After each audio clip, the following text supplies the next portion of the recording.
Hello there, ladies and gentlemen. This is Ron Two Way Matters coming at you.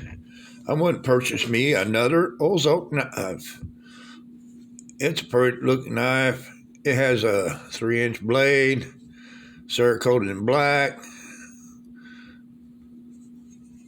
It's got a little bit of jimpling up there to grab a hold of that. You get a good grip on that knife. It's a liner lock.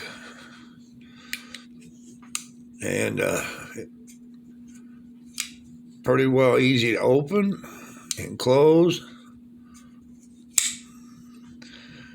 And it has a pocket clip. Looks might be a deep carry pocket clip on there. That's all I have for y'all today. Like and subscribe. Leave me a comment down below. And until the next time, I'll see you on the next one. Y'all have a wonderful day. And always remember, carry a weapon